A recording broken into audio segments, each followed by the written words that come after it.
Bom, continuando aí nosso material de contas básicas, né, utilizadas no desenvolvimento analítico e validação analítica, ainda falando do assunto de percentuais, né, eu trago aqui novas fórmulas que são expressas aí como percentuais.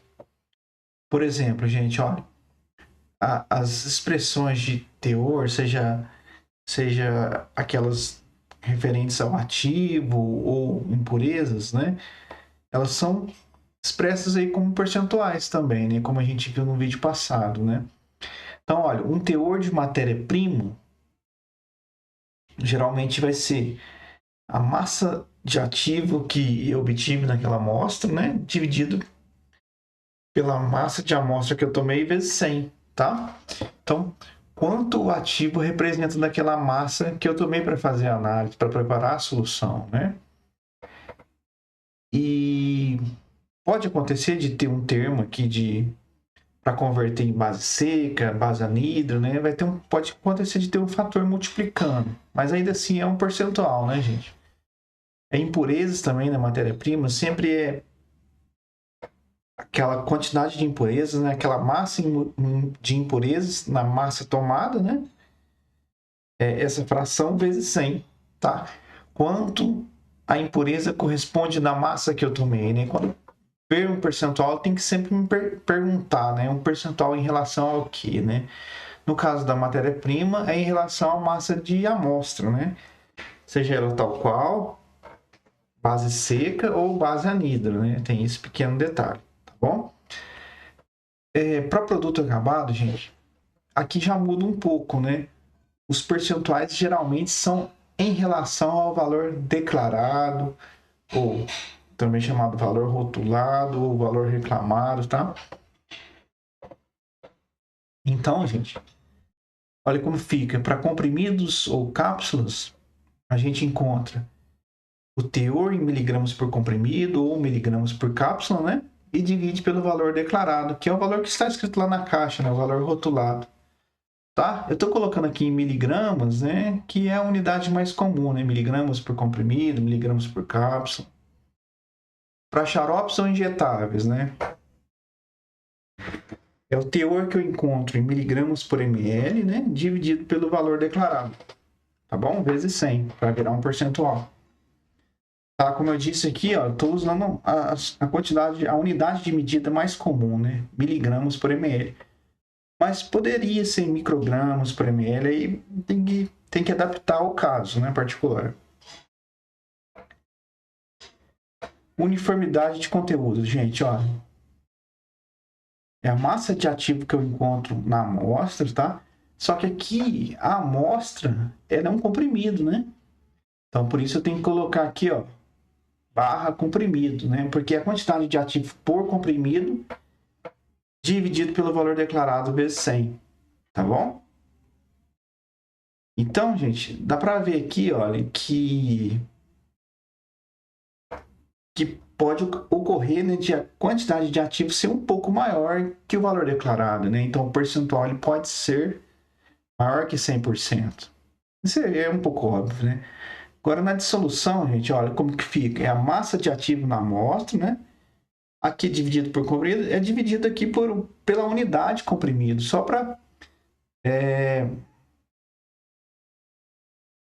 eu poder fazer a análise dimensional, cortar as unidades e eu ter uma fração adimensional aqui. Por isso tem que colocar esse comprimido aqui, tá bom?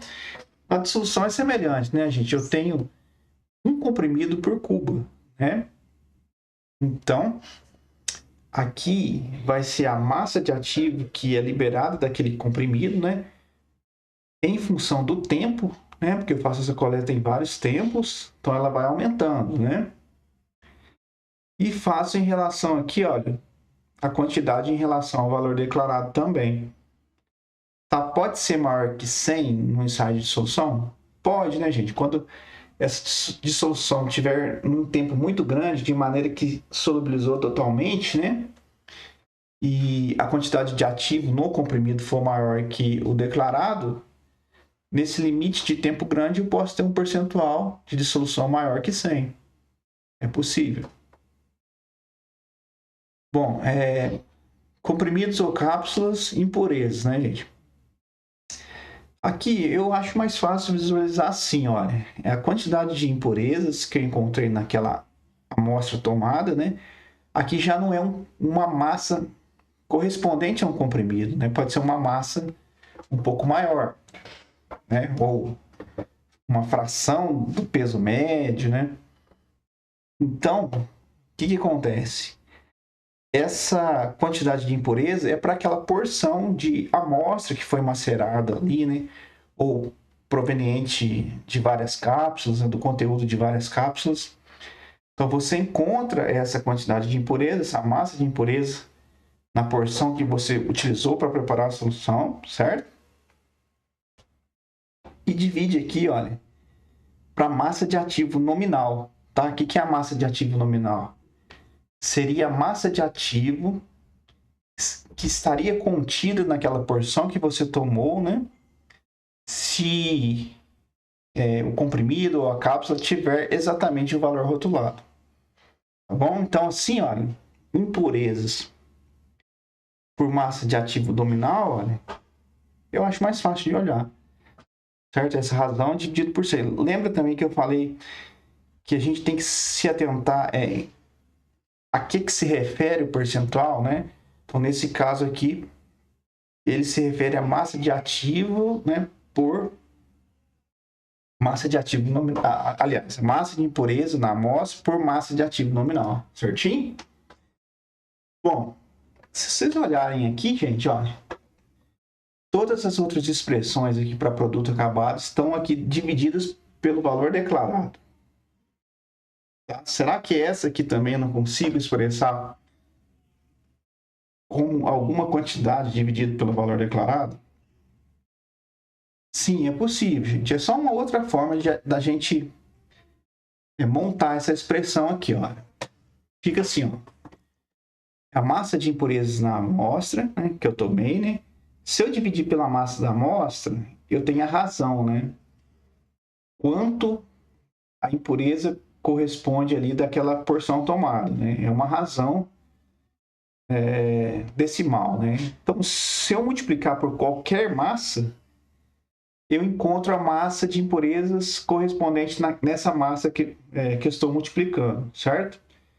Então, olha, eu pego essa razão, multiplico pelo peso médio, eu encontro qual seria a quantidade de impurezas por comprimido. É uma quantidade de impurezas médias, né? Média, né? Então, eu posso agora dividir pelo valor declarado, assim eu encontro o percentual de impurezas, tá? É só uma outra forma de escrever a equação, certinho? Bom, aqui eu já percebi que faltou uma, que é para pomadas, cremes, né? Que é geralmente miligramas por grama, mas segue o mesmo raciocínio, certinho? Deixa eu tomar uma água aqui, gente. Isso. Vamos lá. Bom, outras quantidades bastante importantes, gente, olha. Perda por dessecação, olha. É 100 vezes a massa de voláteis dividida pela massa da amostra. Tá? O que é a massa de voláteis, gente? Se você pegar a massa de amostra, né, e subtrair a massa seca, né, você encontra a massa que foi volatilizada, né? Então, a massa de voláteis é a massa da amostra menos a massa seca, tá? Aqui, gente, ó, a definição é essa do percentual, né? Massa de voláteis dividido pela massa de amostra, né? Que você pode escrever assim. Mas isso aqui a gente pode isolar a massa seca daqui, ó, dessa última expressão. E a gente vai ter essa expressão aqui que é muito importante, gente, quando a gente for trabalhar com padrões, tá? Vamos guardar isso aqui, já mostro onde ele é aplicável em padrões. Percentual de água, gente, olha, é a massa, 100 vezes a massa de água dividido pela massa da amostra, tá? A massa de água, gente, olha, é a massa da amostra menos a massa anidra. Então, esse percentual aqui de água pode ser escrito assim também, 100 vezes a massa de amostra menos a massa anidra dividido pela massa da amostra, né? Posso isolar a massa anidra aqui, ó, e fico com essa expressão aqui, ó. Muito importante para potências de padrão, né? Vou mostrar para vocês no próximo slide. Bom, aqui onde ocorrem outros percentuais, a potência de padrão, né? Potência tal qual é a massa de ativo naquela quantidade que eu peguei do meu padrão, é dividido aí por essa mesma quantidade vezes 100, certo? Potência na base seca, gente, olha, é 100 vezes a massa de ativo dividido pela massa seca. Tá? Tá vendo essa massa seca que aparece aqui, olha? Vou voltar um slide. Agora eu posso substituir por essa definição da massa seca aqui, ó. Voltando aqui, substituindo aqui, ele fica assim, ó, 100 vezes a potência tal qual, dividido por 100 menos a perda por dessecação, né? Então, eu posso escrever essa potência na base seca dessa forma aqui, ó. Então, tem essa relação aqui, tá? E se eu precisar, eu posso isolar a potência tal qual aqui, ó. Se eu tiver a potência na base seca, eu posso passar aqui 100 menos ppd multiplicando, dividido por 100, eu tenho uma potência tal qual para eu trabalhar na prática, né? Potência na base anidro, né? É 100 vezes a massa de ativo dividido pela massa anidra.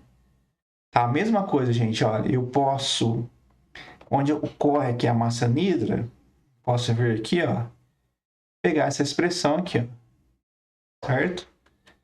Posso substituir aqui, né, dando uma arranjada, né, vai ficar dessa forma, 100 vezes a potência tal qual, dividido por 100 menos o percentual de água, tá? Então, posso isolar aqui a potência tal qual, ó, né, se o padrão vir com uma potência na base anidro, né, lá no certificado, eu posso transformar na potência tal qual, né, utilizando a quantidade de água obtida pela técnica de Karl-Fischer, né? Então, aqui, importante, principalmente essa última expressão aqui. Essa aqui,